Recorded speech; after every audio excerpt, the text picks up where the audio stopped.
Good. Let's do that one more time now. Open up again, pat, move around.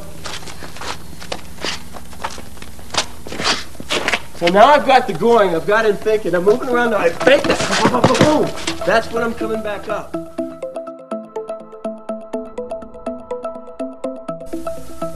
Hi, I'm Paul Vunak. Welcome to the straight blast. What exactly is a straight blast?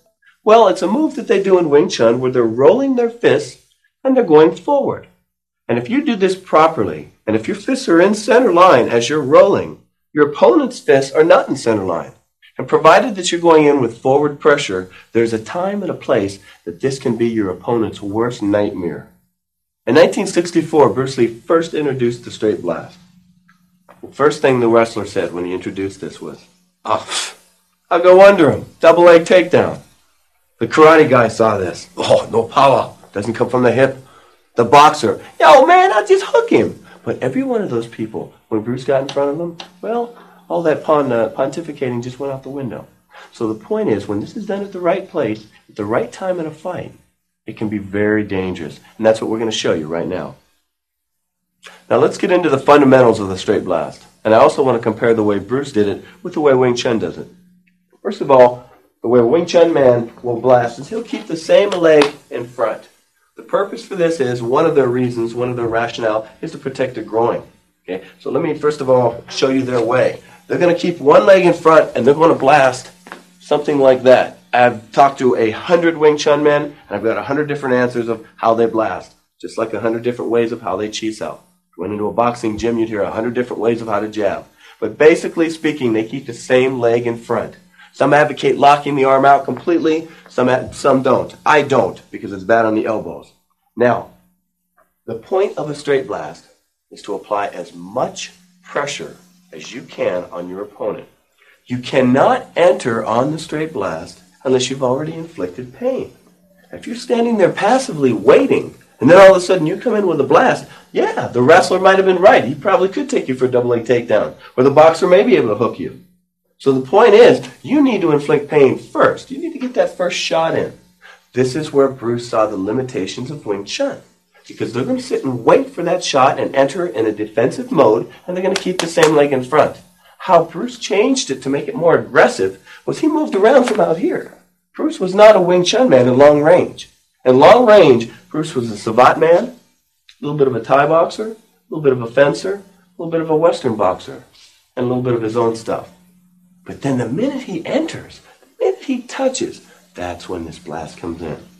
So if you've already hit your opponent with a nice shot to the groin or a good kick to the thigh or a nice eye jab, and then the very next beat is when your blast comes in, and then it's brrrr, you don't need to worry whether your groin's open. You can't even see your groin, let alone hit it.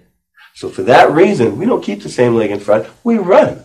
So I'm going to give you one way to practice the very fundamental aspects of a blast. I want you to start right here with a line, move around a little bit like a boxer, and get about 4 shots. Don't go fast, just play with it. Move around. Sometimes just try to sprint. Just give me a little run. Just like a runner, you're going to counterbalance naturally when you run. Okay? Otherwise, you're going to be marching. Well, when you blast, just use those same motions to just roll.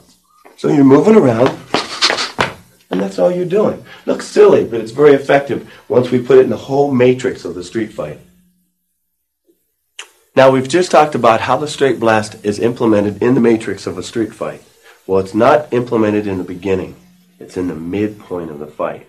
The very beginning, as we've said before, we want to take attributes from fencing, we want to take attributes from savate, from Thai boxing, from Western boxing.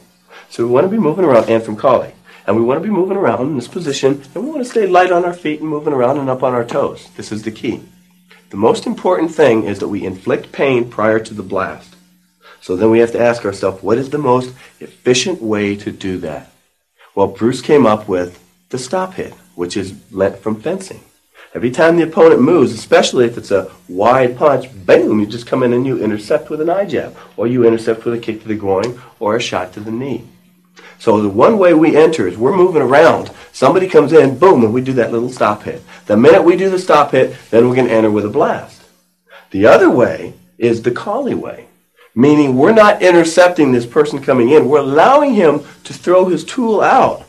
And then we're destroying that tool. still inflicting pain, still preventing him from countering us on the way in. So what I'm going to do is I'm going to pull one of my guys out, and we're going to go defense against the jab. And we're going to go all the way down the list, the boxer against the kicker, against the Thai boxer. We're going to show you how you use all of these tools as an entry, but the common denominator is we're going into the straight blast. And we're going to put the helmet on. We're only going to go about a half speed. All right, now watch what we're doing. Okay, Brian, why don't you come on in? Okay, let's put the helmet on. Now what we're going to be doing here is Brian's going to move around. You have to remember the key here, progression. He's not going to be throwing uppercuts or hooks or swinging wild, but he is going to try to hit me. And it's just going to be with a jab. I'm going to get out of the way a little bit, and I'm going to go with the destruction on the arm, which is calling. Okay, Brian, move around.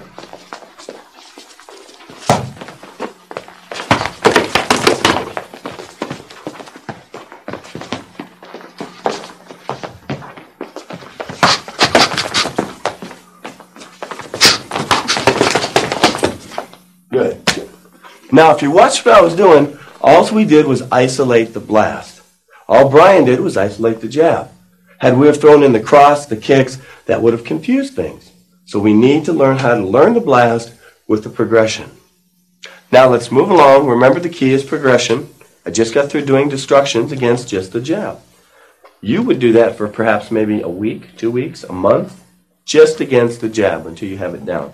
Do it against a guy who's tall, a guy who's short, guy who's stocky, any kind of rhythm, but get it against that jab. You want 1,000 guys throwing a jab at you and get that line of familiarization down. Then we gradually increase the amount of tools that your opponent throws at you. And simultaneously, we gradually increase the amount of pressure that we put on him. Remember, when he's boxing, he can hit you and you hit his helmet. Well, he's not feeling that.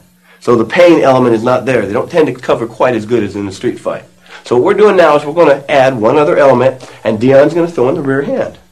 But I want you to understand something. Right now, in my mind's eye, I'm equating against a boxer. And I'm assuming that this boxer is a better boxer than me. A guy who can move and hit the body and you're going to go down. So I don't see his hands. I don't see his upper body. The minute the guy's moving around like this, my preliminary analysis in the fight is, boxer, okay? You're not really sub-vocalizing, you're not thinking, but that's your feel. You've seen this guy move around, you got a gut feel for what he has. So don't box with him. As soon as you see this boxer coming in to where we get into his game, right here, all I see is a little groin, maybe a big groin, coming in. That's all I see. And as soon as it comes in, bam, you hit it. I don't care about his punches. Same thing with the leg. That sciatic nerve runs all the way down the back and down here. So when that boxer comes in, wham, as soon as I see him coming in, I'm wrapping that leg. Then I'm borrowing that moment in time when he's in pain to go into a form of pressure that a boxer has never seen before. Because you're doing the 50-yard dash down his center line. Okay, Dion. So what did we do before? We just do the jab. Now we're going to add the jab and the cross. Put your helmet on there. I think that'll work out better for you, Dean. Okay, move around.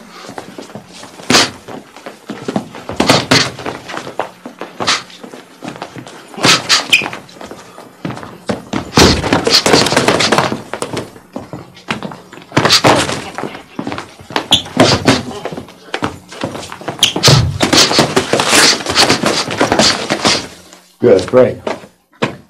Now, if you notice, what we're doing is we're moving around, we're taking our shots. Dee's trying to hit me with that punch. I'm taking the thigh out. Now our next line is going to be, we're going to add the hook. Now, where are we along our progression? We've done the jab, we've done the cross. Now I'd like to work the swinging motion. In karate, this could represent a ridge hand or a crane's beak or whatever. Okay, that would be Gung Fu. So what we're saying here is we're defending against any line of hook. And then we defend against any line that comes up, and then any line that comes over. And that's it. That's it.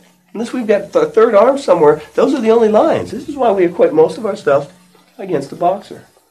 Because it really doesn't matter what weapon your hand is formating.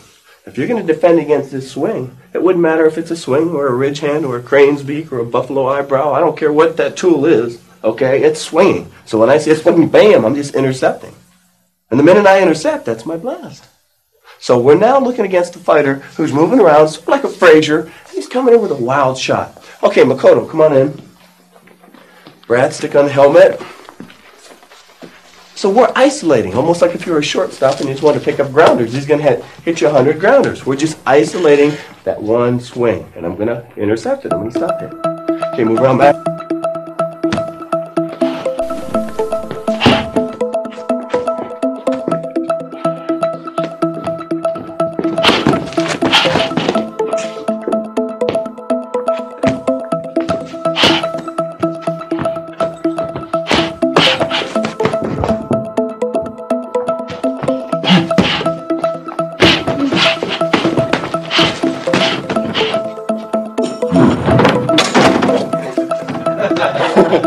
Okay, now, what did we just see? Makoto was moving around with a straight line. He threw a miss line. But the minute I saw him loading up, that's when I intercepted. Came in for the blast.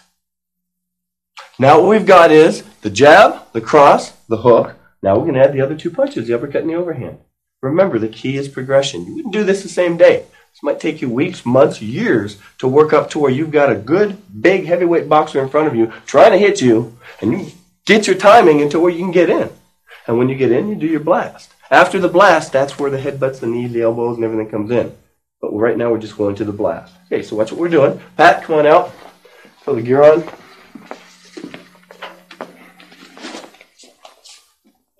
Once I make one pass, once I make my entry, our goal is to make one pass at this guy. Once you hang on, it's like riding the tiger. You don't want to dismount. Last thing I want is a separation again. So pay attention to what I'm going to do because I'm going to get to his neck somehow. Okay, move around.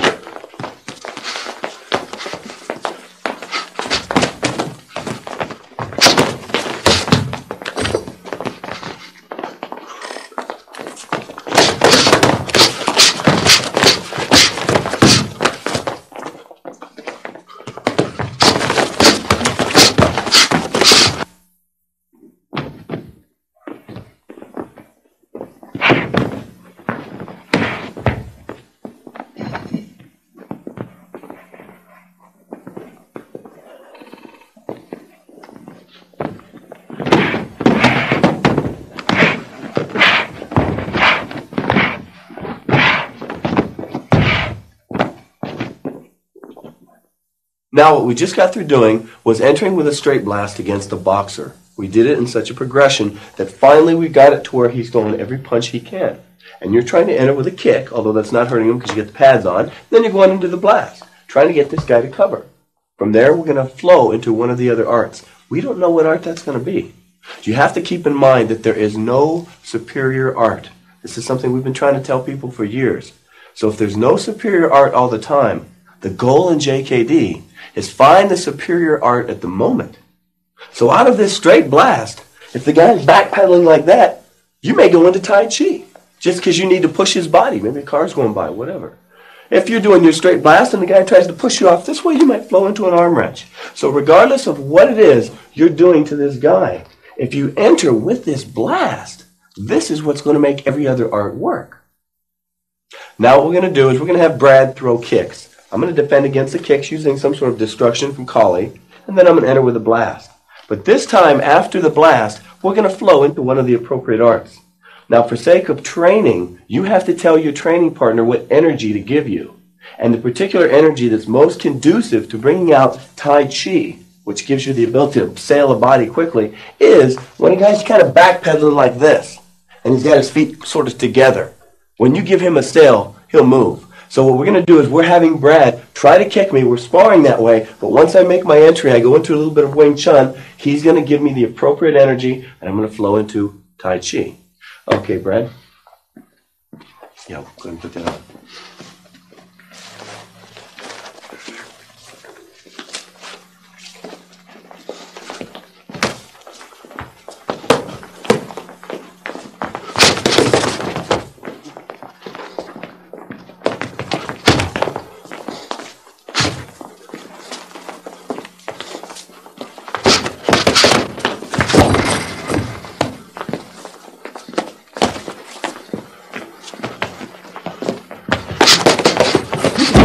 Good. Now, if you notice what I did, every time I would get his momentum moving from blasting, I would borrow one beat and flow into Tai Chi. Now let's move along to one of our next tools. This is one of my favorite tools I've noticed you get this energy a lot in a street fight. And that is when you're crawling down somebody's throat and they're getting hit several times, their natural visceral knee-jerk response is to kind of push you away like that. And every time they do that, they're saying, please break my arm. Okay, or break this one. So immediately when you're punching, you're going to get the guy that does that. And when you do that, if you can flow right into an arm wrench, that is a tool that is going to take any man out of commission. Doesn't matter how big or how strong, that's a moot point. When this arm bends this way, I don't know many people that can come on this side and hit you. So what we're going to do is we look at the arm wrench as one of our major tools. And once again, it's out of the straight blast. Everything works out of this blast. It's no coincidence that Bruce used this 99% of the time when he was serious in a fight. What he would do after this, well, that's another story. What appropriate art. All right, right now we're going to go into the arm wrench. Okay, Rob, come on in. Throw on the helmet. When you work this, the man that's feeding the energy, always keep a very slight bend in that arm in case the other guy gets overzealous. I don't mind hitting the guy in the nose on accident or even in the balls on accident, but you don't want to ever break somebody's elbow. Okay? That's going to take your buddy out for a long time. All right, Rob, move around with me. Now remember, Rob is going to back up the way he normally would, only he's going to straight arm that thing as soon as he sees me coming in.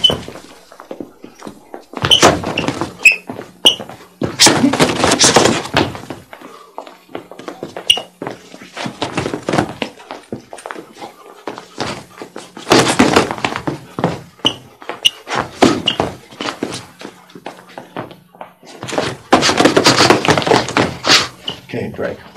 Okay, now you see what happened? I was feeding here. Rob would come in for a couple times this way. Then all of a sudden he changed it. He made me make about 3 passes. He gave me this. When I saw it, I took it. That would have been the end of the fight. Now, for sake of simplicity, we're not going to actually go in and hit every time. We're going to go through the techniques that you can flow out of the straight blast. We're going to do that arm wrench one more time. I'm not going to really hit Rob. We're just going to simulate that. That way we can see it a little bit clearer. Okay, Rob, come on and move around with me a little bit. But no matter what we do, notice we're not starting from, say, a reference point or a grab or worse yet, and then the guy's, Bruce used to call that dissecting a corpse. We're always doing it out of movement, regardless. So he's going to throw a jab, a few kicks. I'm going to move around and go in and blast. I'm not really going to hit. He's going to give me that arm wrench energy. We want you to see that clearly. Okay, move around a little bit.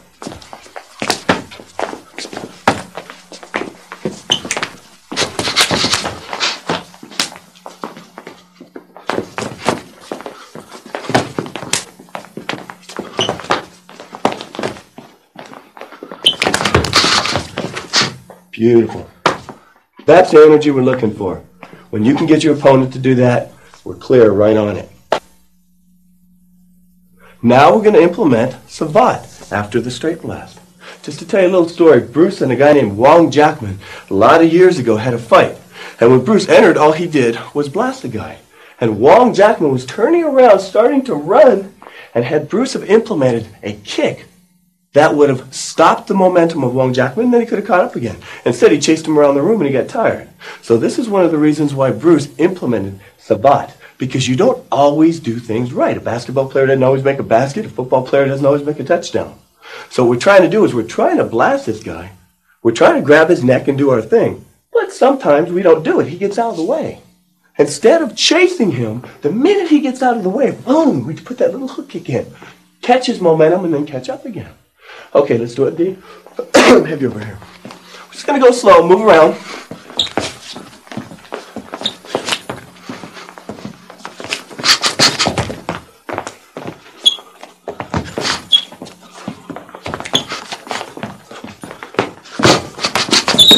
Good. So if you notice what happened is every time I would blast, boom, it just went right into the kick. If had I really hit, I could have borrowed that moment and then come into this. Now what we're going to do is we're going to move along to Wing Chun. The man's going to give you an obstruction after he gets his face hit a bunch of times, except he's not going to really lock the arm out. He's going to give it about halfway. When he gives you that feeling, it's a little bit too far to go for that arm wrench. So it's an obstruction. We use it. We trap it. We're going to go right back to Wing Chun again. But then we're going to move up to the head, and boom, we're going to slam the head in for Dumog, and at this point the fight would pretty much be over. But for sake of training, we're then going to take the man down and get onto mounted position, and then just go right into an arm lock. Because when you're on top of the chest punching the face, once again, his response is 99% of the time to do one of two things. He's going to try to turn like an ostrich putting his head in the sand, or he's going to try to push you off. Either one he does, we have a counter immediately. Once again, trying to break that elbow. All right, let's play with it.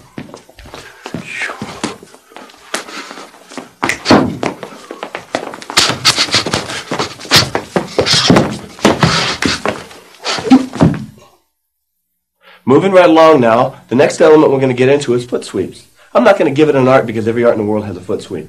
We're going to be entering, we're doing our thing, and he's going to kind of leave that leg out. For whatever reason, he just turns that way. You'll get this reaction once in a while. It's sort of like a mountain that's there, you just got to take it. Foot sweeps, locks, flips, throws, anything that's not it's ballistic is accidental if not incidental.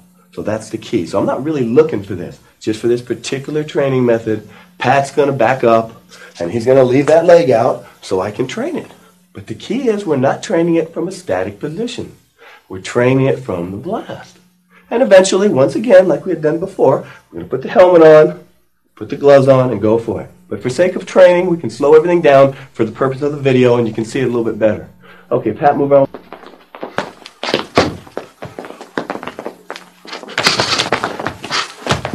Now, right at this point, this is where my elbow would bury right into the back. However, for training, we just wanted to get the response and feel the leg. Foot sweeps. Now, let's follow along with what we've done so far. Remember, everything's come out of the blast. We've done Wing Chun, we've done arm wrenches, we've done some foot sweeps, we've done some Tai Chi, we've done some Savate. Now, the energy that this man is going to give us is going to bring out Thai boxing. And the energy is that he's going to roll completely. He's going to try to cover over that shoulder. You get that a lot, especially with a big man with a big back. You can elbow the back, sometimes that gets an effect, but it's better just to give that Thai shot and just bury it right on that thigh. So once again, I'm telling Dion what to do, what energy to give me, and he's going to do it. And I'm going to come in and blast, and boom, come with a thigh shot. We have no hands to work with because he's covered here. So we flow into Thai boxing. Before we do, I just want to bring up one other point. The reason we're going into Thai boxing and not Wing Chun is his energy. And I have to keep reiterating that point to you.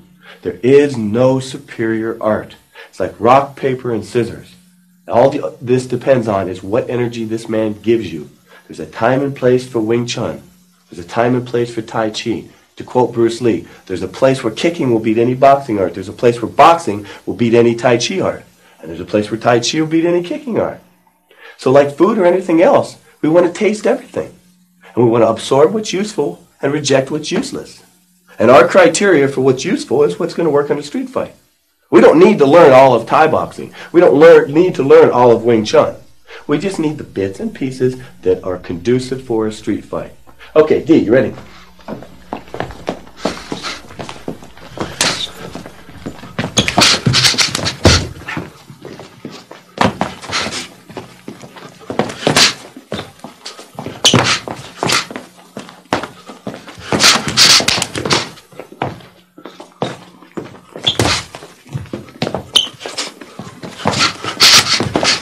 Good, break. Did you see the energy he was giving me? Perfect.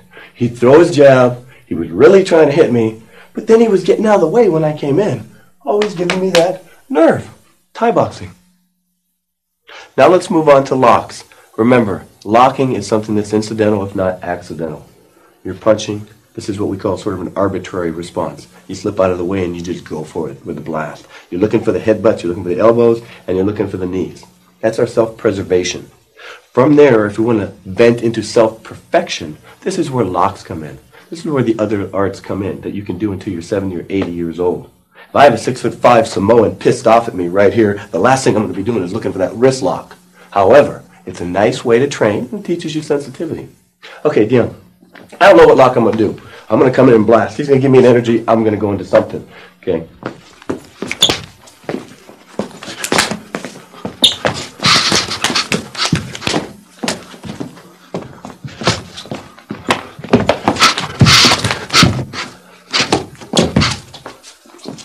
What was that little thing?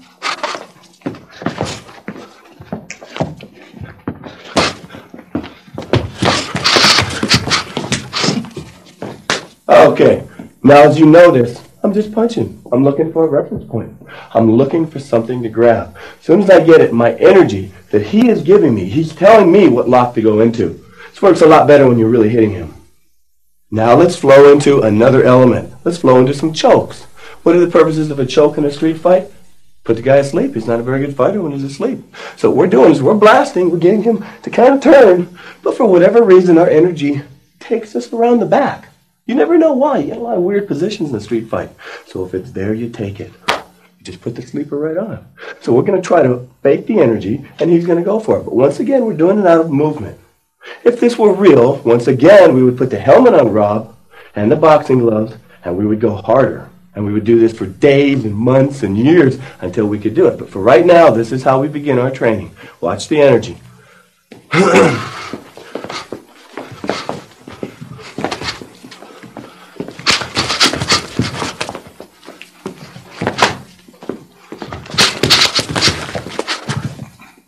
And that's about our choke. It wouldn't take much longer than that. Once you wrap it right to here, you contract with the lats, and you'll feel the body starting to gel. At that point, I'd recommend you let go. Now what I'd like to do is pause for a moment and take some of my boys and just show you a little bit of how we train the straight blast. We're just going to isolate the straight blast for a few minutes. I want you to see the intensity and what they're doing. Of course, we would graduate this to where everybody's sparring full contact. But for right now, just to give you the basic, the rudimentary feeling of being able to blast and to get that intensity. This is the key. The boys have to be intense when they train. If you're not intense, if you're not blasting with a certain feeling, you're not doing it right. There's no better technique to bring out the heart and the killer instinct than to be doing the 50-yard dash so down some guy's center line. Imagine doing some jumping, spinning heel hook with the intensity. You just can't do it. All of a sudden, when you start doing this, it just comes out. And then you know from this, you're going to go right into this. So I want that feeling. So what I'm doing now is I'm bringing out the motor movement in the run, but I'm also bringing out the psychology, that feeling of intensity. And as you saw when we trained, sometimes you're intense, but the guy gets out of the way. So now you got to move back around again. So we have to be able to change our emotional makeup. We have to be able to adjust to the opponent, adjust to the range. Emotionally, we have to fluctuate from here to here. That's difficult to do. If you can do that when you're in a street fight, hopefully you'll be able to do that in life. All right, let's take our boys over here. We get everybody stand about right here. Face that direction.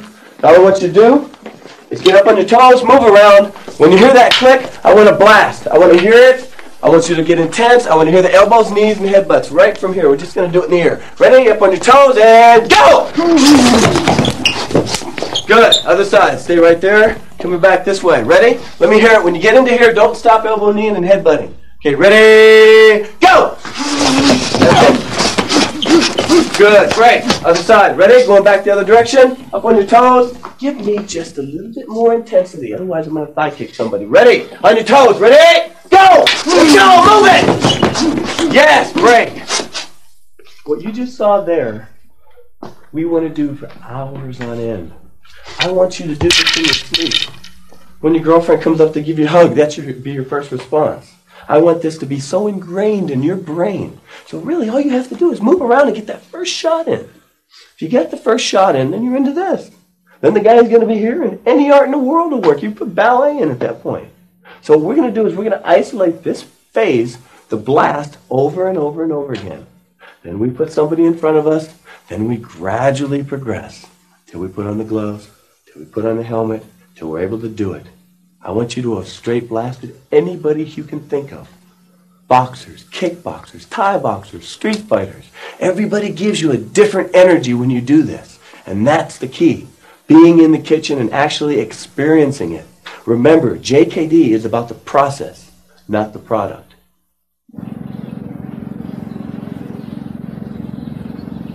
Now what I'd like you to remember is when you're in a street fight, there are different types of rhythm. There are different types of modes of attacks. Sometimes you engage your opponent and you're moving around and you go through the whole scheme, the whole preliminary analysis, the pot shotting, and then the rally. Other times things just seem to happen a little bit quicker. You may be walking, somebody starts something, boom, there's this one punch thrown, and you're in another sort of rhythm. You don't have the time, you don't have the luxury to move around. So what I'd like to do is I'd like to emphasize that with you. And what we've done is we've taken from past experiences different types of rhythm. And now we're going to show them to you. One of them is what I call a 3-beat, which means somebody throws a punch at you and you get 3 good shots in, and that's usually when they cover. It's pop, pop, pop, boom, and then they cover. So I'm going to give you a 3-beat rhythm and then come back with a headbutt. It's a pretty common rhythm in a street fight. And this is something I'd like you to isolate and work by yourself. Okay, Brad, why don't you come on in, just get your helmet on. Now, for whatever reason, this fight's going to start. I'm going to be walking down this way. Brad's just going to pop a punch at me. Just a nice rear hand cross. Once again, he's trying to hit me. He's got the gloves on. We're not posing. He's trying to hit me a minute, but I know it's coming because we're isolating it. I'm going to get out of the way, and I'm going to give him a 3-beat rhythm. And then I'm going to follow up with a headbutt. Okay, so we're walking. Okay, one more time.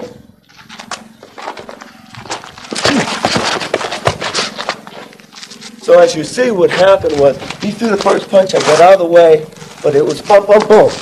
And that's real common to get. 3 beats in a row. The minute you get those 3, the guy covers, bam, then you put the headbutt in. Let's go one more time, a little bit slower.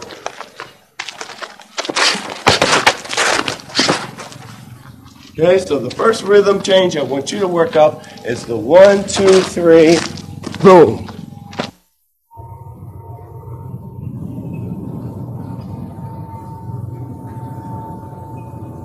Now let's remember just how important rhythm is. The straight blast is really rhythm. You're setting a constant rhythm. It's syncopated. That's what you're getting with the blast. But in between that, you can enter on, say, a half beat. Or you can go blast, blast, blast, and boom, full beat. And if you're aware of the different rhythms, this broadens the spectrum of time in which you can hit your opponent. So what I'm going to do now is I'm going to give you a constant rhythm, which is going to begin with a half beat. This is something you get in a street fight a lot. You get a good boxer who's moving around, so you're getting that fake and you're going down to the groin. You're slapping his groin. Once you get the attention and you get that, then you move with him a little bit, and then you give that little fake. Now you're going to watch a boxer of 20 years doing that.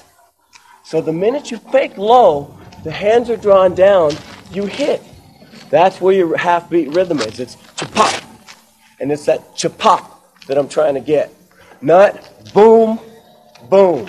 And when you hear the chapop, then we're going to flow right into the 3-beat rhythm. Okay, so let's move around. Pat, you throw in the glove. Get your helmet. Now, Pat's going to start off as he normally would. He's a good boxer. He's starting off opening up with a jab. I'm going to initiate with my shot to the groin, and that's going to illustrate our half-beat rhythm.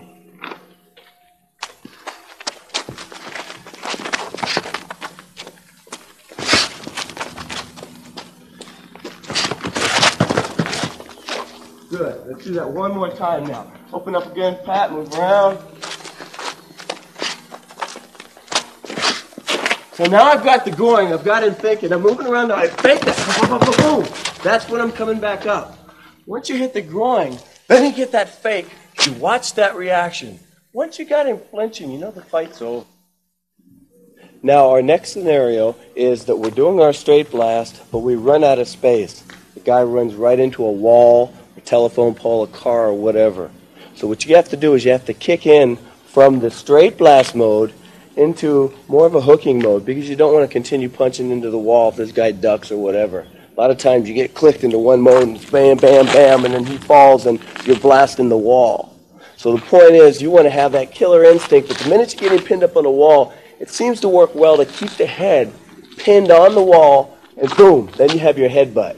As long as you have a hold of his head and it's on the wall, you know he can't go anywhere. He can't slide down the wall. Good headbutt. That's a nice time for a good headbutt. Now you have to understand something. I'm giving you guys scenarios right now. But these scenarios do you no good unless you've spent countless thousands of hours in a ring or a wide open space where you're moving around with a boxer and you have to time when to get in. These are more scenarios where you're walking down the street, bam, and you just go in first. But you have to have fought against a boxer. I have to keep reiterating that. For years you have had to have fought against lightweight boxers, middleweight, heavyweight, Thai boxers. So you have that instinct, that instinctive feeling of when to go in. Take a guy like Rickson Gracie. The guy, he makes the same entry every time. He's got this instinct of, boom, when to go in for that tackle. And I don't care who you are, he's going to get you to the ground because he's been in so many street fights. And what we're wanting you to do with the straight blast is to have a similar feeling, that you've blasted so many people that you have an instinct of when to go in. In Rickson's case, his instinct is when to take a guy into the ground. In a boxer's case, the instinct may be when to get the jab in. In our case, the instinct is when to climb down this guy's throat with this blast. This is your heart and soul. All right, now remember our scenario. I'm punching the guy, I get him under the wall, I pin the head under the wall, boom, we put in a headbutt. Okay, Kurt, slip on the pad. Helmet here.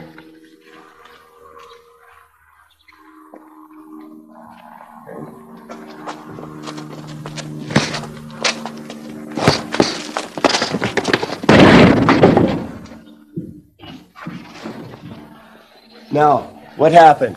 We started with the boxing. I kept the hands up, moved a little bit, entered with a kick, blasted to the wall, but notice the part where I froze on the head.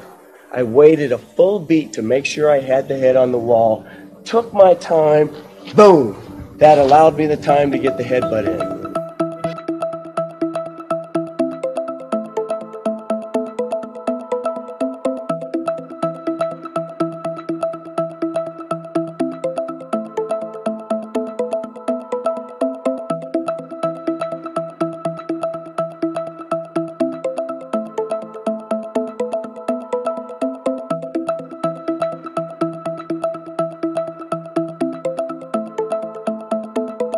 Now I'd like to discuss the straight blast in relationship to ending up on the ground.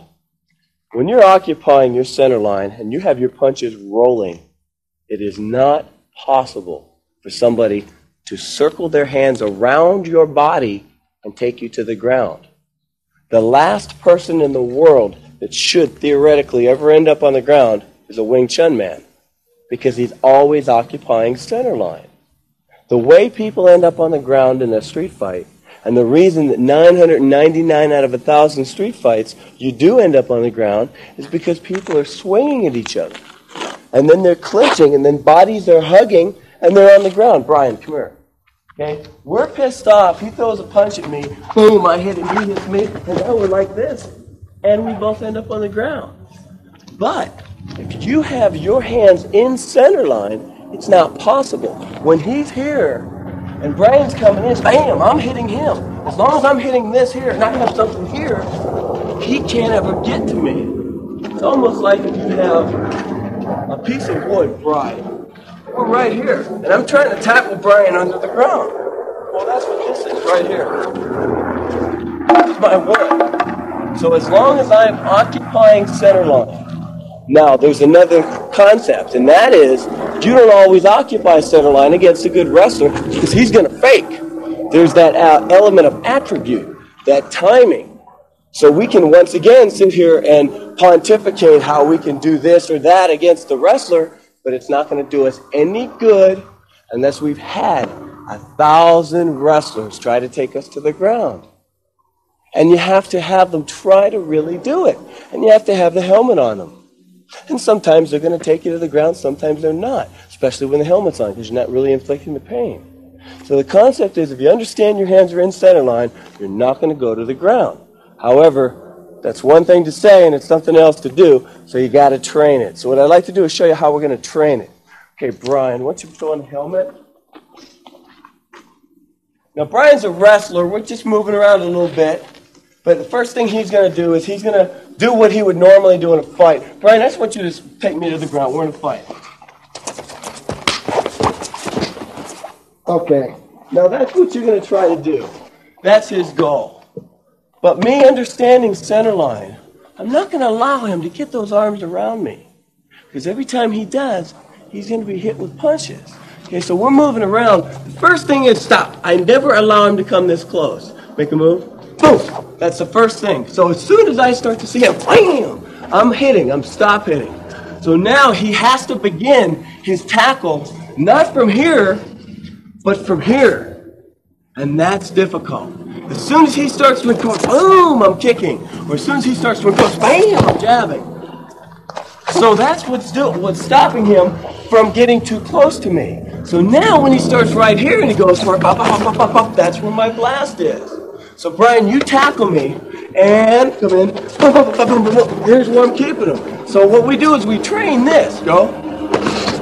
And now circle down.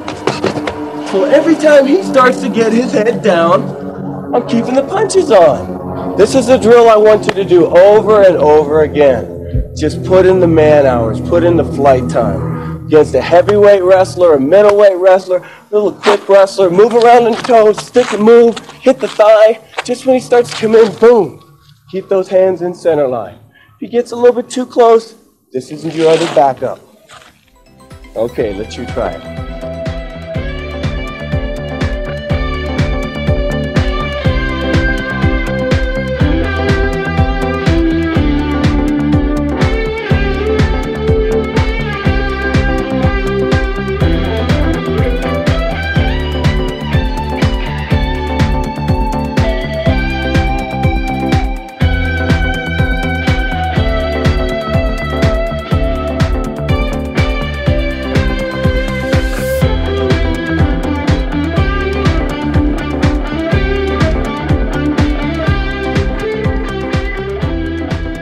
Now, at this juncture of the game, we've gone into several different arts out of the blast.